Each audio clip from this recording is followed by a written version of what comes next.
দেখতে পাচ্ছেন এখানে যে ডিএসপি ট্রান্সফরমারটি, এই ডিএসপি ট্রান্সফরমারটি আপনার এখানে আপনার যে আমরা তারটি ব্যবহার করেছি সেটা অনেক উন্নত মানের।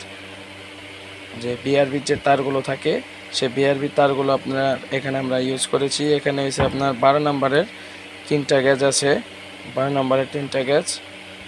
আর এখানে আমরা ফ্যানের জন্য একটি আপনার কালেকশন করেছি। এবং এখানে আপনারা যদি হাই বিট বানাইতে চান, যারা ওই যে ছোলা সিস্টেম বানাইতে চান, তারা আপনারা এই লুপের মধ্যে এটা লাগাতে পারবেন। এখানে আমরা এক্সট্রা একটা টেপিং করে দিয়েছি বিভিন্ন মাইক্রোটেক আপনার লুবিনাসের যে আপনার ট্রান্সফর্মারগুলো পুড়ে যায়, তো সেখানে আপনারা এই ট্রান্সফর্মারটি ইউজ করতে পারবেন। দেখতে পাচ্ছেন এখানে আপনার এক্সট্রা একটা লুপ বাই করানো আছে এবং পিছনে এইগুলো দিয়েও আপনার এখানে লুপ টেপিং বাই করানো আছে। এটা নিউট্রাল, এটা ফেস। তো যারা এগুলো নিতে চান আমাদের স্ক্রিন দেওয়ার নাম্বারটিতে ফোন করে মালগুলো নিতে পারবেন।